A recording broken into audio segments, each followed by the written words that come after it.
Corona के बढ़ते मामलों को देखते हुए आज महाराष्ट्र में पूरी तरह से लॉकडाउन लगाने पर फैसला हो सकता है। यह लॉकडाउन कम से कम 8 दिन का हो सकता है।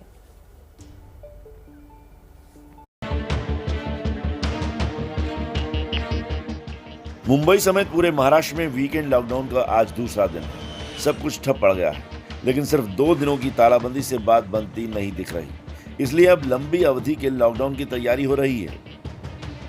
शनिवार को सर्वदलीय बैठक में सीएम उद्धव ठाकरे ने साफ कर दिया कि अब संपूर्ण लॉकडाउन का ही रास्ता बचा है। उद्धव ने बैठक में कहा कि राज्य में कम से कम 8 दिन का कड़क लॉकडाउन लगाना पड़ेगा।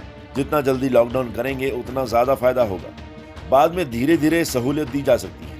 जो टास्क फोर्स जो एग्रेसिव होकर कह रहा है कि ये चेन तोड़ने के लिए इसके सिवा कोई पर्याय दिखाई नहीं देता। आखिर में अगर देखने जाएंगे तो सबसे बड़ी प्राथमिकता अगर किसी भी राज्य के सरकार चलाने वाले पर यह होती है कि वो लोगों की जान बचा सके। लॉकडाउन पर आखिरी फैसला आज टास्क फोर्स की बैठक के बाद लिया जा सकता है। सीएम के साथ सर्वदलीय बैठक में शामिल बीजेपी नेता और महाराष्ट्र के पूर्व सीएम देवेंद्र फडणवीस का कहना था, कोरोना की टेस्टिंग रिपोर्ट 3 दिन बाद मिल रही है, जिसकी वजह से संक्रमण को रोकना मुश्किल है। अगर पूरा लॉकडाउन लगाया गया तो जनता रास्ते पर उतर सकती है। लॉकडाउन से होने वाली परेशानियों की फिक्र सभी को है, लेकिन कोरोना के बढ़ते आंकड़े उससे भी ज्यादा चिंताजनक हैं। महाराष्ट्र में पिछले 24 घंटों में कोविड-19 के 55,411 नए मामले सामने आए। 53,005 लोग डिस्चार्ज हुए और 309 लोगों की मृत्यु दर्ज की गई है। राज्य में 5,36,682 सक्रिय मामले हैं। कोरोना के इन्हीं आंकड़ों की वजह से बैठक में सीएम को कहना पड़ा कि लोगों को समझाया जा सकता है, कोरोना को नहीं।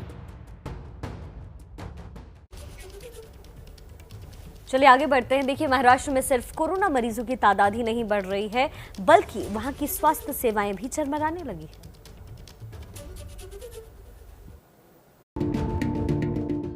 लॉकडाउन के पिछले अनुभवों से लोग सहमे हुए हैं। इसके बावजूद महाराष्ट्र सरकार ऐसा करने को मजबूर है। कल हुई सर्वदलीय बैठक में सीएम उद्धव ठाकरे ने कहा कि दूसरे राज्यों से ट्रेनों की आवाजाही जारी है। ऐसे में लॉकडाउन का पूरा फायदा नहीं मिलेगा। उससे भी ज्यादा चिंता की बात यह है कि कोरोना मरीजों की बढ़ती तादाद ने पूरे हेल्थ केयर सिस्टम को प्रभावित किया है। आने वाले दिनों में महाराष्ट्र में ऑक्सीजन की सप्लाई चिंता का विषय बन सकती है।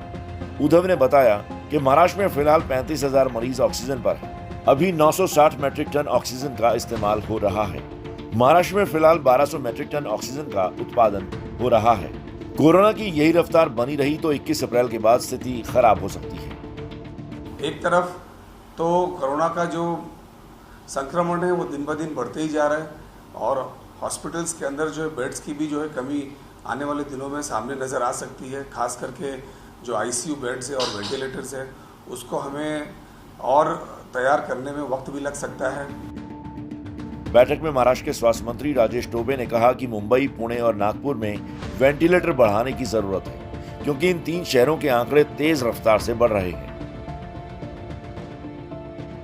मुंबई में पिछले 24 घंटों में कोरोना के 9,327 मामले सामने आए हैं। नागपुर में 5,131 और पुणे में 9,864 लोग एक दिन में संक्रमित हुए हैं। महाराष्ट्र सरकार के मुताबिक कोरोना की चेन तोड़ने के लिए पूरी दुनिया में लॉकडाउन का तरीका ही इस्तेमाल किया जा रहा है। महाराष्ट्र में भी उद्धव सरकार इसी फार्मूले को आजमाने जा रही है।